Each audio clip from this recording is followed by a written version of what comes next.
नमस्कार मित्रांनो, मी यश आणि तुमचं स्वागत आहे तुमच्या लाडक्या धमालवाडीची धमाल या यूट्यूब चॅनलमध्ये. दत्त जयंतीच्या निमित्ताने आज आपण आलो आहोत नवी मुंबईतील सर्वात मोठे दत्तक्षेत्र सानपाडा येथील श्री दत्त मंदिर. तुम्ही पाहू शकता दत्त जयंतीच्या निमित्ताने इथे किती मोठा मेळा भरला आहे. सगळीकडे एकच उत्साहाचं वातावरण आहे. आता आपण दत्त मंदिरच्या प्रांगणात आलो आहोत. इथे दर्शनासाठी भक्तांनी मोठी रांग लावलेली आहे. रांग लावून दत्त महाराजांचे पाया पण पडून घेतलं. औदुंबराचे प्राचीन झाडाचे प्रदक्षिणा मारली. मित्रांनो, तुम्हाला हे माहीत आहे का?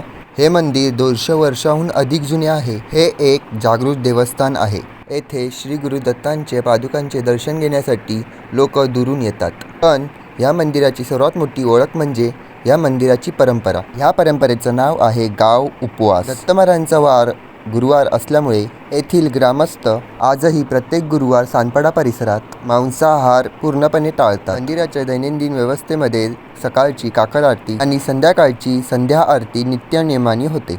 या मंदिरात विविध देवी देवतांचा संगम दिसतो. एकाच ठिकाणी गणपती, साईबाबा, विठ्ठल रुक्माई, श्री गुरुदेव दत्त, हनुमान आणि देवाचे देव महादेव या देवतांचे दर्शन होते. समाधी प्लस मंदिर या रूपात हे धार्मिक स्थळ आहे. येथे मोजे गुरूंची समाधी आहे. स्त्रियांसाठी वेगळी रांग होती. पहा मंदिराचा व्ह्यू. वेगवेगळ्या लाइटिंग लावून मंदिराला सुशोभित केलं होतं. एका साईडला मंदिर तर दुसऱ्या साईडला मेळा होता. ब्रिजच्या वरतूनच आकाश पाळणा दिसत होता. वेगवेगळ्या प्रकारचे प्रसाद व मिठाई होत्या. खूप गर्दी होती. गर्दीतून वाट काढत काढत आम्ही सगळे स्टॉल बघत चाललो होतो पुढे. खाजा, लाडू, मिठाई यांचे स्टॉल होते.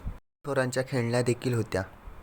फिरलो आणि आलो एका मेन ठिकाणी, म्हणजेच मेळ्याचं आकर्षण. येथे आकाश पाळणा, समुद्री boat, break dance, disco jumper, tea cup ride, jumping house, inflatable slide, ring toss या सर्व गोष्टी 50 किंवा 100 रुपयामध्ये उपलब्ध होत्या. अलंकार, ज्ञानेश्वरी, त्यांचे आईवडील, सोहमचे आईवडील, योगेश दादा, अजित दादा आणि मी आम्ही सर्व जत्रा फिरत होतो. आमचं आकाश पाळण्यात जायचं ठरलं, पण ज्ञानेश्वरी काय बोलली? आम्ही सगळे फुल जोशमध्ये होतो. जय श्रीराम बोलत आम्ही पुढे गेलो. अशी भीती होती, पण आकाश पाळण्यावर बसल्यावर काही नाही वाटले. पहा, काका की आमच्या वरतीच होते.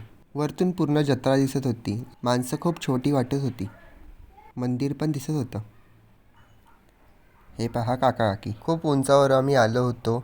नंतर आमचा आकाश पाळणा चालू झाला आणि नंतर मी फोन ठेवून दिला. पाळणा थांबल्यावर अलंकारची रिॲक्शन वेगळीच होती.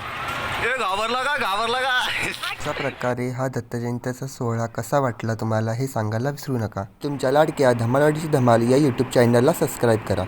भेटूया पुन्हा नव्या ब्लॉगमध्ये. जय दत्त.